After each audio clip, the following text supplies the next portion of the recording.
बिस्मिल्लाहिर्रहमानिर्रहीम। अस्सलामुअलैकुम my social media family. उम्मीद करती हूँ कि आप सब लोग हिफ्ज़-ओ-अमान से होंगे, खुशबाश होंगे। जैसा कि आप लोगों ने थंबनेल पे रीड कर लिया है कि जैसे कि रियासत की तरफ से ये कह दिया गया था और ये बात हम पिछले 1 साल से कर रहे हैं कि जो कोई भी रियासत के खिलाफ बदतरीन प्रोपेगेंडा करेगा और झूठी और फेक न्यूज़ को फैलाएगा, उसके लिए रियासत जो है वो हरकत में आएगी। तो जैसा कि अभी-अभी खबर आ रही है कि इमरान रियाज़ खान जो हैं, उनको फिर से गिरफ्तार कर लिया गया है और उसके बारे में क्या तफ़सीलात हैं, उनको दोबारा क्यों गिरफ्तार किया गया है।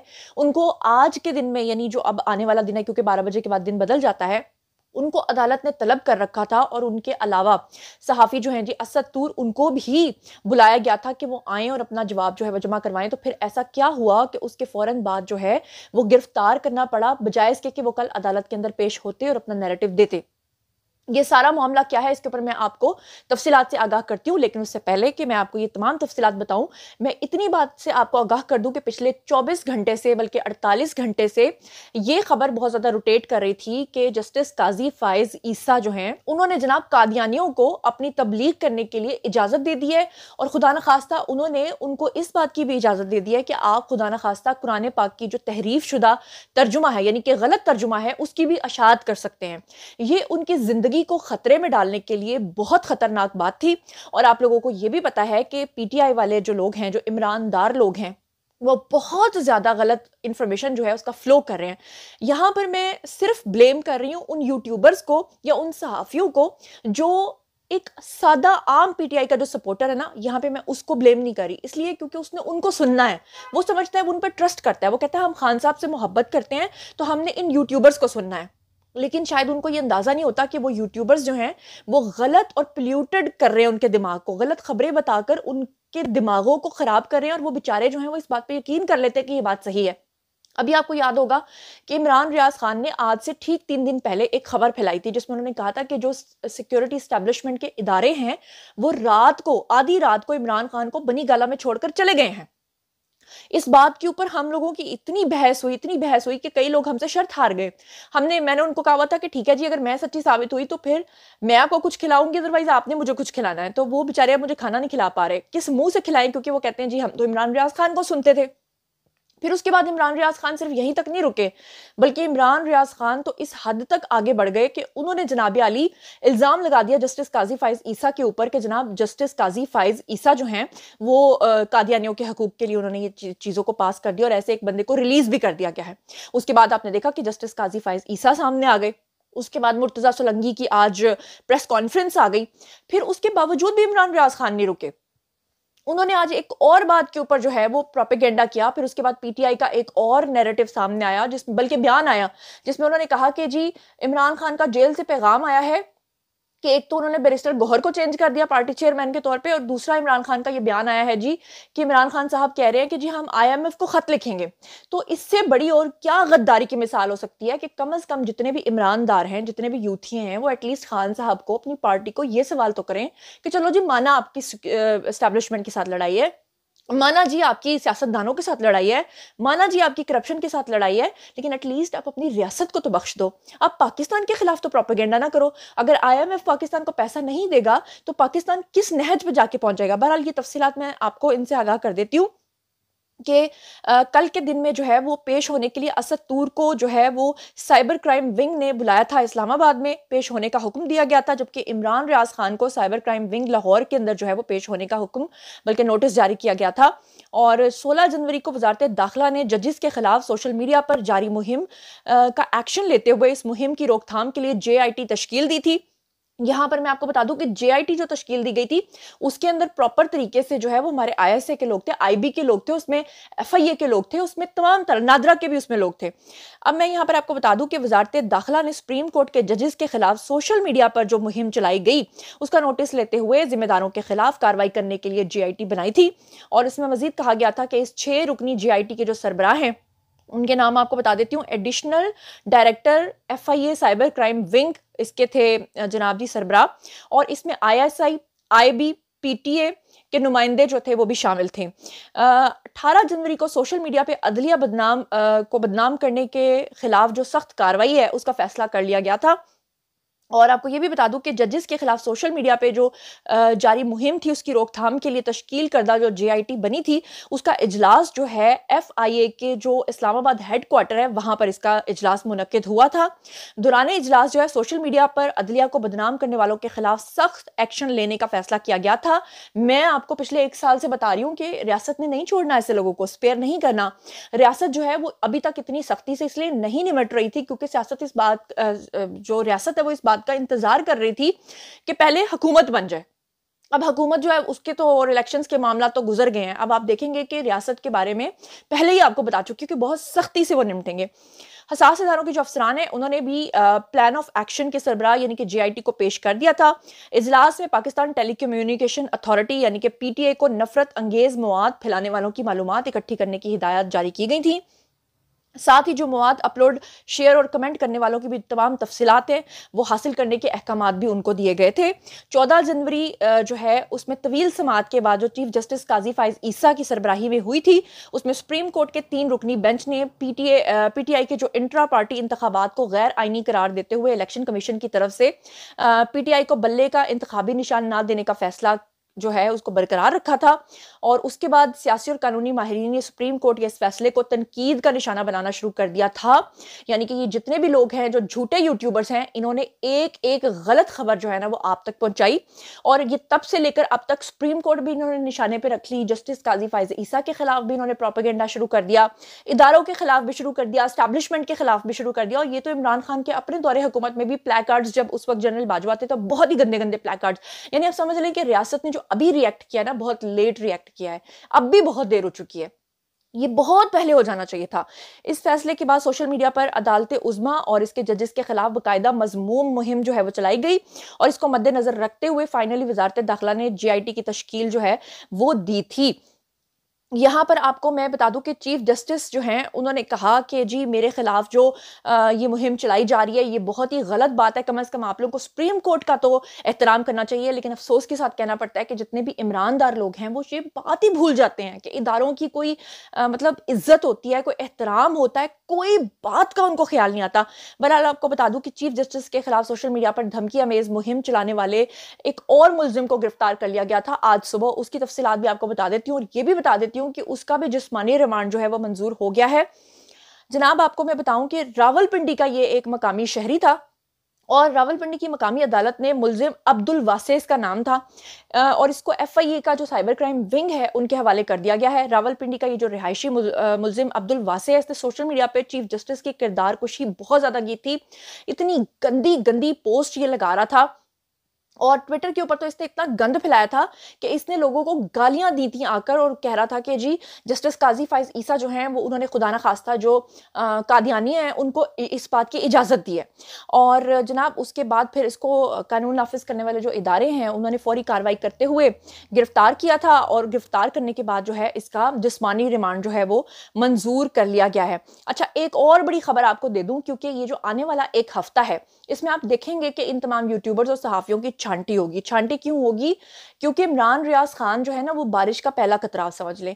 इसके बाद जो और बाकी लोग हैं जिसमें आप सदीक जान को ले लें, समी इब्राहिम को ले लें, ये जितने भी लोग हैं इन सब के खिलाफ कार्रवाई होगी। और ये बात मैं 1 साल से कर रही हूं कि जो लोग बाहर के मुल्कों में बैठकर ये समझ रहे हैं कि शायद हम वहां पर रहकर बच जाएंगे, हम कुछ भी पोस्ट करेंगे, हम इदारों को गालियां देंगे, हम आर्मी चीफ के खिलाफ, हम जो हमारे अदलिया के इदारे हैं उनके ऊपर गालियां बकेंगे तो हमें जो है वो छूट मिल जाएगी, ऐसा पॉसिबल नहीं है।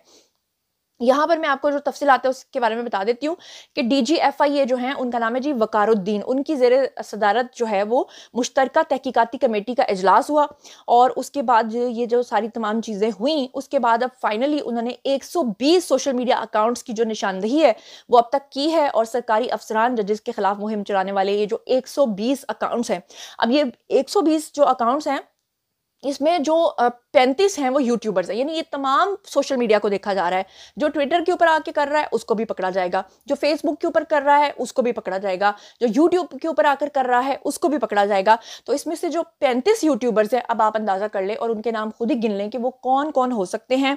और इसके अलावा जो बाकी हैं वो फेसबुक और ट्विटर से जो है वो पकड़े जाएंगे, जिसमें मैं आपको बता चुकी हूँ कि आज एक शख्स को गिरफ्तार कर लिया गया है जो कि पकड़ा गया था जनाब अली कहाँ से, अच्छा, रावलपिंडी से। और साथ ही मैंने आपको एक और अहम खबर देनी है कि बानिया पाकिस्तान तहरीक इंसाफ यानी कि इमरान खान ने बैरिस्टर अली जफर को पार्टी चेयरमैन का उम्मीदवार जो है वो नामजद कर दिया है। और बैरिस्टर गौहर की समझ लें एक किस्म की छुट्टी हो चुकी है। और अभी 2 दिन पहले कोई कह रहा था कि पीटीआई के अंदर जो इंसान भी इमरान खान को लगता है कि वो काम कर रहा है या काम करके दिखा रहा है या वो ज़्यादा मशहूर हो रहा है तो उसको फ़ौरन फिर चेंज कर दिया जाता है। रावलपिंडी में मीडिया से गुफ्तगू करते हुए रहनुमा पीटीआई बैरिस्टर गौहर जो है उन्होंने खुद ही माशाल्लाह सुभान अल्लाह ये ऐलान किया कि उमर अयूब जो हैं वो पीटीआई के जनरल सेक्रेटरी के उम्मीदवार होंगे। यहाँ पे एक बात आपने गौर नहीं की। आपको पता है कि बुशरा बीबी जब अपने वो चिल्ले काटती थी और जादू टूने करती थी तो उस वक्त उन्होंने इमरान खान को ये हिदायत की थी और नसीहत की थी कि आपने जनाब क्या करना है कि जिसको भी आपने वजीर आला लगाना है या जिसको भी आपने अपनी जगह पर लगाना है या कोई ओहदा जो है वो देना है उसका नाम आइन से शुरू होना चाहिए। तो आपको याद होगा कि उस्मान बुजदार को उन्होंने लगाया था। तो फिर उसके बाद अब्दुल अलीम खान का नाम जो है वो उस वक्त जनरल बाजवा ने दिया था कि अगर आपको आइन से प्रॉब्लम है तो हम आपको आइन का ही एक नाम देते हैं जो अलीम खान है। लेकिन उसके बावजूद उन्होंने अलीम खान को आगे नहीं आने दिया था बल्कि अलीम खान को गिरफ्तार करा दिया था। और अब की बार उन्होंने जिस शख्स का इंतखाब किया है उसका नाम भी आइन से शुरू होता है। तो अब पीटीआई ये कह रही है कि जी हम अपने इंट्रा पार्टी इलेक्शंस जो है 3 मार्च को करवाएंगे और पीटीआई जो है वो पार्लियामान का हिस्सा बनके अपना अहम किरदार जो है वो अदा करेगी। अली जफर ने यह भी कहा कि अवाम का मैंडेट रात की तारीकी में चोरी किया गया और ये सारी बातें इस तरह की गई। और जो है साथ ही उन्होंने ये ऐलान भी किया कि जनाब जी इमरान खान जो हैं वो ये कह रहे हैं कि मैं क्या करूँगा, मैं ख़त लिखूंगा आईएमएफ को और आईएमएफ को ख़त लिखकर हम उसमें ये कहेंगे कि जनाब पाकिस्तान को आपने किसी भी तरीके से जो है वो अब नए फंड्स जो नया जो बजट आना है उसके लिए पैसा नहीं देना। खुदा ना खास्ता पाकिस्तान डिफ़ॉल्ट करता है तो कर जाए। तो अब मेरे ख्याल से वो लोग जो बहुत ज़्यादा इमरानदार हैं, जो यूथिये हैं, जो इस बात को जानते हैं कि जो इमरान खान हैं वो कभी भी इन चीज़ों से जो है वो बाज नहीं आते, वो रियासत को नुकसान पहुंचाने के ऊपर तुले हुए हैं। तो अब तो कम से कम आप अल्लाह ताला से हिदायत मांग लें। अच्छा, मैं यहाँ पर ये बता दूं कि इमरान रियाज खान को अब गिरफ्तार कर लिया गया है और पहले भी जब इमरान रियाज खान को गिरफ्तार किया गया था उस वक्त झूठे यूट्यूबर्स ने आपको ये बताया था कि उनकी ज़बान काट दी गई है। और फिर उसके बाद यहाँ तक भी कहा गया था कि जेल के अंदर उनके ऊपर तशद्दुद करके उनको मार दिया गया है। फिर उसके बाद आपके सामने जब ये आए थे तो कुछ अर्सा इन्होंने ये ढोंग भी रचा था, मतलब माजरत के साथ मुझे ये कहना पड़ रहा है कि जी मैं बोल नहीं सकता हूँ, मैं थत्था हो गया। लेकिन उसके बाद आपने देखा कि माशाल्लाह जब से व्लॉगिंग उन्होंने करनी शुरू किया तो उनकी ज़बान में बिल्कुल भी कोई लुकनत आपको नज़र नहीं आती। इमरान रियाज खान जो हैं, मैंने आपको बताया कि इन्होंने पहले भी प्रोपेगेंडा किया रियासत के खिलाफ। फिर उसके बाद मैंने जितने भी अभी तक उन्होंने प्रोपेगेंडास किए उसके ऊपर मैं एक अलग से भी वीडियो बनाऊंगी। लेकिन इस वक्त मैं आपको उनका एक और प्रोपेगेंडा जो है वो सुनवाना चाहती हूँ। इमरान रियाज खान जो है अभी उनको गिरफ्तार इसलिए किया गया है कि अभी ठीक थोड़ी देर पहले उन्होंने एक व्लॉग बनाया जिसमें उन्होंने एक मरतबा फिर से गलत बयानी की, जिसमें उन्होंने अपने सहाफ़ती करियर में कहा कि जी सबसे पहले मैंने सेहत कार्ड का नाम इमरान खान के दौर में सुना था। इमरान खान के अलावा तो किसी ने सेहत कार्ड बनाया नहीं था, किसी ने लॉन्च किया नहीं था। जबकि सब लोग ये बात जानते हैं कि सेहत कार्ड सिर्फ और सिर्फ नून लीग का प्रोजेक्ट था। मियाँ मोहम्मद नवाज शरीफ ने इसको 2015 में लॉन्च किया था। लेकिन इमरान रियाज खान ने क्या कहा, जरा सुनिए। नाम सुनाना एक मामला जो सेहत कार्ड के ऊपर मरियम नवाज साहिबा का, अब वो ये क्लेम कर रही हैं कि सेहत कार्ड मेरे वालिद गिरामी ने इसको लॉन्च किया था और मैंने इसके ऊपर ज़ाती तौर पे बड़ा काम किया था। नहीं जी, हमने जो पहली दफ़ा अपने सहाफ़ती करियर में सेहत कार्ड का नाम सुनाना वो इमरान खान के दौर में सुना, इंसाफ सेहत कार्ड। और फिर हमें उन्हीं के दौर में ये पता करने का मौका मिला कि ये एक्चुअली होगा क्या, इसका आइडिया क्या है। फिर हमने उन्हीं के दौर में इसके ऊपर काम होता हुआ देखा। फिर उन्हीं के दौर में हमने देखा कि सारे लोगों को सेहत कार्ड मिल रहा है। उस दौर में जो पीएमएलएन और पीपल्स पार्टी के लोग थे ये इसके ऊपर तनकीद करते थे। पाकिस्तान पीपल्स पार्टी ने, क्योंकि इनकी सूबे में हुकूमत थी सिंध में, इन्होंने सेहत कार्ड को वहाँ पे राइज ही नहीं होने दिया। सेहत कार्ड को राइज ही नहीं होने दिया इन्होंने सिंध के अंदर, पाकिस्तान पीपल्स पार्टी ने। तो वो तो इसको कभी क्लेम कर ही नहीं सकते। जहाँ तक बात है पीएमएलएन की, तो ये कहा करते थे बड़ा खुलकर कि ये पैसे का ज़िया है और ये आइडिया ठीक नहीं है। लेकिन उसके बाद जब इमरान खान साहब ने इसको बड़ी कामयाबी के साथ आगे बढ़ाया और लोगों को फ़ायदा हुआ और उनको उससे पॉलिटिकल फ़ायदा भी हुआ, इमरान कैसे इस्लामाबाद की रिहायशी नौरीन अख्तर को नई जिंदगी दी, ये आपको बताएंगी शबीहा नकवी। वजीर आजम हेल्थ प्रोग्राम का मकसद खते गुर्बत से नीचे जिंदगी गुजारने वाले घरानों को हेल्थ इंश्योरेंस की सहूलत फराहम करना है। हेल्थ कार्ड ने जहां दीगर कई खानदानों को उजड़ने से बचाया, वहीं 12 कहू की रिहायशी नौरीन अख्तर भी प्रोग्राम से मुस्तफीद होकर हंसी खुशी जिंदगी बसर कर रही है। ये कार्ड आया है तो मैंने इलाज करवाया है, ये कार्ड ना आता तो मैं इलाज नहीं करवा सकती। जी, तो जनाब तमाम हक़ाइक़ आपके सामने रख दिए हैं और अब आज की रात मुझे लगता है कि तमाम यूट्यूबर्स को ही शायद नींद नहीं आएगी और यकीन मानें कि मैं दिल से खुश नहीं हूँ। मुझे तकलीफ़ हुई है, मुझे बहुत दुःख हुआ है कि इमरान रियाज़ ख़ान जो हैं वो गिरफ़्तार हुए हैं।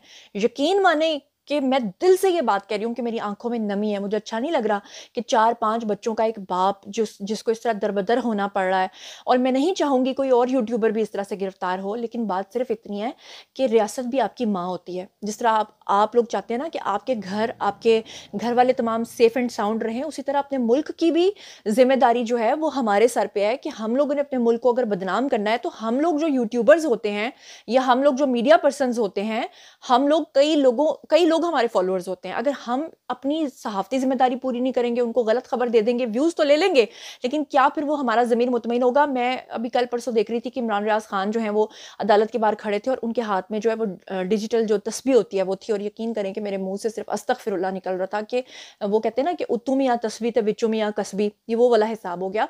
तो जब इदारों ने आपको बुलाकर आपको समझाया, आपको कहा कि खुदा के वास्ते ये प्रोपेगेंडा ना करें और आप वहाँ पर वादे वईद करके बाहर थत्थे बन के निकल आए और बाहर आकर आपने फिर वही जैसे ही आपकी ज़ुबान वापस आई, आपको ज़ुबान लग गई और आपने झूठ बोलना शुरू कर दिया, तो फिर रियासत क्या करेगी? फिर रियासत तो इसी तरह करती है, रियासत का तो फिर यही तरीक़ाकार है। जो माँ होती है ना आपकी, जब वो देखती है कि मेरा बच्चा जो है उसको मैंने मिट्टी खाने से रोका है और वो बार-बार मिट्टी के साथ चूना भी खाना शुरू हो गया, तो फिर माँ थप्पड़ भी मारती होती है। तो बहरहाल सब लोग होश के नाखून लें और समझ जाएँ अब भी वक़्त है, नहीं समझेंगे तो फिर वो जो उनके साथ होगा, वो देख लेंगे। बहरहाल ये था आज का वीडियो। बारी है जी आप लोगों की। आइए कमेंट सेक्शन में बताइए इन तमाम चीज़ों के बारे में आप क्या सोचते समझते हैं। जो कुछ भी आप सोचते समझते हैं शेयर कीजिए, पर्सनली जवाब दूँगी। मज़ीद खबरें, व्लॉग्स, इंटरव्यूज़ और सियासी तस्दीर जानने के लिए मेरे साथ कनेक्टेड रहना हरगिज़ मत भूलिएगा। चैनल को सब्सक्राइब कर लीजिएगा। अपना बहुत ख़्याल रखिएगा। अल्लाह ने के